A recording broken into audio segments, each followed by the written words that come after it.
अरे बेटा पहले सुन तो लो, तारीफ करने के लिए भरपूर समय मिलेगा। अच्छा इरशाद, तो चलिए शुरू करते हैं। रतन जी आपके पास आऊंगी। आज अग्निवीर का भी मुद्दा अग्निवीर का भी मुद्दा उठाया राहुल गांधी ने। आज उन्होंने किसानों का भी मुद्दा एमएसपी विथ लीगल गारंटी का मुद्दा उठाया है। हाँ ये कर लो पहले। उन्होंने इसी के साथ साथ बहुत सारे स्पीकर को लेकर उन्होंने कहा कि झुक गए वो जब सम्मान के लिए हैंडशेक के लिए गए थे राहुल गांधी और प्रधानमंत्री। ये इश्यूज क्या इम्पोर्टेंट है सुधांशु जी, क्या इन पर चर्चा नहीं होनी चाहिए? चलो भाई देखो अपने क्या करना। चलिए शुरू करते हैं। बिल्कुल बताता हूँ, अग्निवीर के ऊपर उन्होंने सरासर झूठ बोला कि कोई कंपनसेशन नहीं दिया जाता। वहीं पे ऑन द स्पॉट रक्षा मंत्री राजनाथ सिंह ने काउंटर किया कि 1 करोड़ रुपए कंपनसेशन दिया जाता है। यही नहीं, अभी और सुनिए। और यह अभी संसदीय कार्य मंत्री जी ने प्रेस में बोला है कि ये विषय को लेकर स्पीकर के पास जाएंगे। राहुल गांधी जी ने इंश्योरेंस सरासर झूठ बोला है, उन्हें विड्रॉ करना पड़ेगा। क्योंकि सुनिए, बात सुनिए, उन्होंने कहा 1 पैसा नहीं मिलता है, तो वो पैसा सब 1 करोड़ रुपया मिला और कुल मिलाकर इंश्योरेंस का मिला के 1 करोड़ 65 लाख रुपया मिला है। वो कंपनसेशन इसलिए सदन के पटल पे सरासर झूठ बोलना कि कोई, अब देखिए आप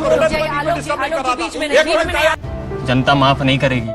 आपने ये कहा कि अग्निवीर पे शहीद हुए व्यक्ति को कुछ भी नहीं मिलता। मैं बताना चाहता हूं, जो अजय कुमार थे जनवरी 2022 में एक अनफॉर्चुनेट एक्सप्लोजन में उनकी डेथ हो गई। वो सिख लाइट इन्फेंट्री के थे। उनको कुल मिलाकर 1 करोड़ रुपए 65 लाख और कुछ हजार रुपए मिले हैं। इस विषय के ऊपर बात, इतना बड़ा झूठ लीडर ऑफ द अपोजिशन को आके नहीं बोलना चाहिए। पहला फैक्ट ये था।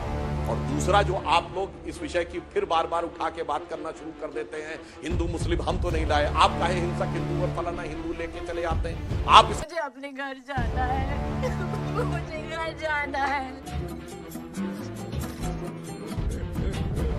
आते हैं और आप कितना सरासर झूठ बोल रहे हैं। आलोक जी, आज की इंडियन यूनियन मुस्लिम लीग वही है जो जिन्ना की मुस्लिम लीग थी, क्योंकि इसके संस्थापक मोहम्मद इस्माइल आजादी से पहले जिन्ना की मुस्लिम लीग के मद्रास प्रेसिडेंसी के चीफ थे। तो रुको जरा, सब्र करो। और उनके नेतृत्व में 1946 की असेंबली में 30 की 30 मुस्लिम डोमिनेंट सीटें जो मुस्लिमों के लिए आरक्षित थी, इन्हीं मोहम्मद इस्माइल के नेतृत्व में मद्रास प्रेसिडेंसी की जीती थी। और उन्हें कायदे मिल्लत कहा जाता था और जिन्ना को कायदे आजम कहा जाता था। और सुनिए महाराज, साला ये दुख का खत्म नहीं होता बे। ऐसे हवा में मत बात किया करिए। 28 अगस्त 1947 को इसी मुस्लिम लीग ने, इसी मुस्लिम लीग के नेता ने, इसके साथ आपका गठबंधन है, मुसलमानों के लिए अलग पहचान और अलग इलेक्ट्रेट की मांग की, चुनाव क्षेत्रों की मांग की, जिसका जवाब गुस्से में देते हुए सरदार पटेल ने कहा। और ये 3 जनवरी 48 को कलकत्ता में भी बोला कि भारत के अधिकांश मुसलमानों ने पाकिस्तान बनने के लिए वोट किया है। मैं नहीं मानता एक दिन में आपका दिल बदल गया, पर खैर जो हो गया सो हो गया, पुरानी बात भूलिए। और अब क्रमशः कृपया अलग पहचान और अलग चुनाव की बात मत करिए। ये कहिए कि देश के साथ आप कैसे आना चाहते हैं।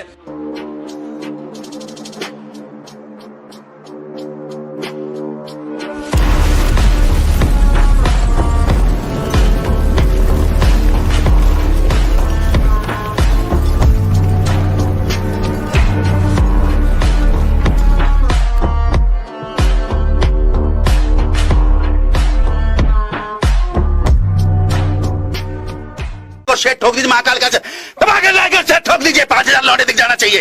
ये 4000